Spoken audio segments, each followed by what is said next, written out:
اور امام صاحب رحمہullah دلیل کی دنیا کا لوگ بے تاج کہتے ہیں، میں کہتا ہوں وہ با تاج بادشاہ ہے کہ ایک دلیل کوئی دیتا تو اسے دوسری کی نوبت نہ آتی۔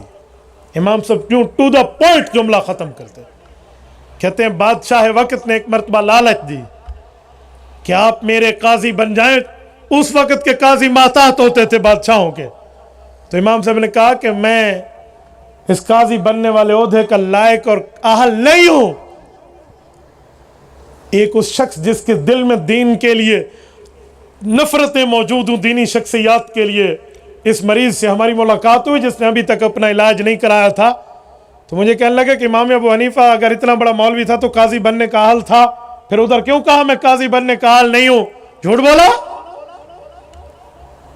میں نے کہا اگر میں کہوں کہ تیرا ابا جا کر فلاں زنا کے اڈے میں زنا کرے تو تیرا ابا کرے گا؟ کہتے نہیں وہ تو بہت نیک آدمی ہے۔ میں نے کہا کرے گا؟ کہتے میرے ابا میں یہ کام نہیں ہے، وہ اس کے صلاحیتوں کا حامل نہیں ہے۔ میں نے کہا اس کا کیا معنی؟ تیرا ابا جھوٹ بول رہا ہے، اس سے کوئی کام نہیں ہو سکتا۔ شرم نہیں آتی امام صاحب پہ بات کرتے ہوئے؟ اے خدا کے بندے، اس کرینہ حالیہ کو سمجھ، مقالیہ حالیہ سے سمجھا جاتا ہے، گفتگو ماحول سے کریٹ ہوتی ہے۔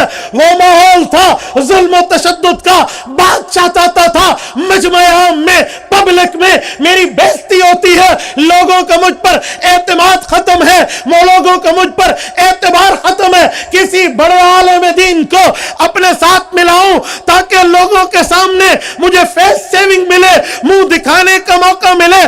اس نے امام صاحب کو لالچ دی۔ امام صاحب سمجھ چکے تھے یہ لالچ کی بنیاد پہ مجھے ساتھ ملاتا ہے، اپنے ظلم و تشدد پر پردہ ڈالنے کے لیے مجھے اپنے ہیلپنگ ہینڈ بناتا ہے۔ امام صاحب نے بتایا گویا ظلم و تشدد کے ساتھی بننے کا میں اہل نہیں ہوں۔ اسے امام صاحب کی صفت کہتے ہیں، اسے امام صاحب کی برائی نہیں کہتے۔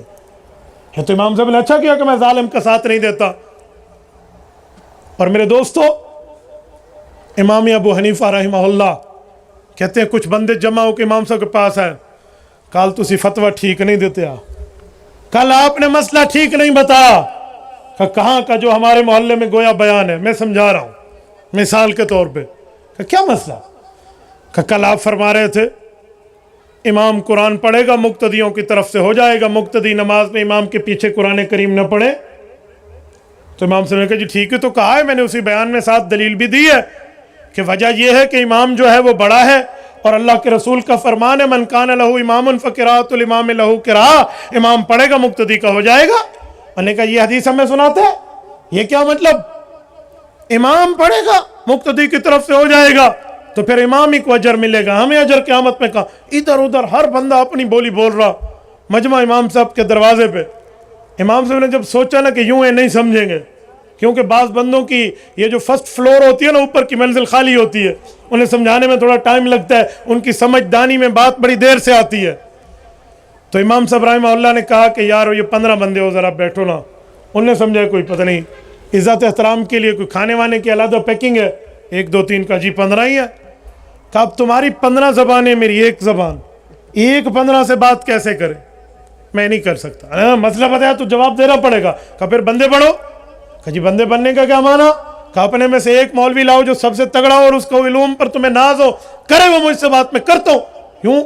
انہوں نے پھر ایک بندے کو کہا جی اے وڈا مولوی ہے، اس کو لے کے آؤ، اسے لے کر آگے آگے اس سے بات کرو۔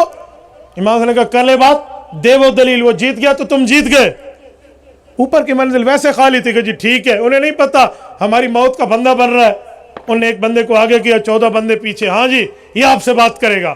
امام نے کہا مجھے تم پر اعتماد نہیں ہے، اعتماد دلاؤ، اعتبار دلاؤ، پکی بات کرو۔ کہا جی یہ بات کرے گا ہم نہیں کریں گے۔ کہا اسی لیے اعتبار نہیں ہے کہ تم اپنی اپنی دلیلیں دینے شروع کرو گے۔ انہوں نے کہا حضرت کیسی بات کرتے ہیں، یہ دلیل دے گا؟ کہا پھر تمہاری دلیلیں؟ کہا جب بڑا بنایا یہ دلیل دے گا، ہماری طرف سے دلیلیں ہو جائیں گی۔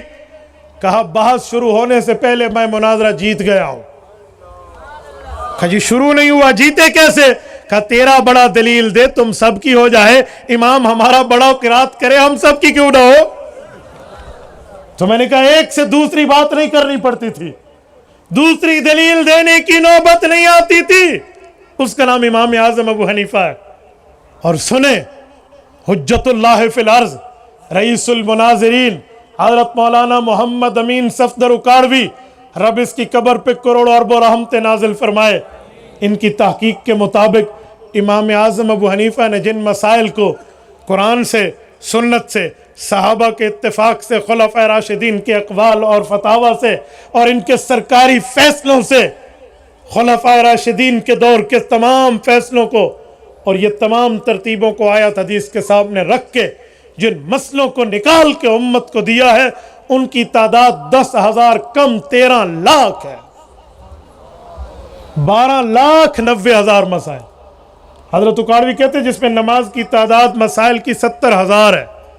امام صاحب پہ اعتراض کرنے والوں کو کبھی کبھی میں کہتا ہوں تم نماز کے 70 مسئلے مجھے سنا دو، میں تیرے ہاتھ چوم لوں گا، اور تم بات اس پہ کرتے ہو جس نے صرف نماز کے اللہ اکبر سے لے کر سلام تک 70,000 مسائل لکھ کے امت کو دیے۔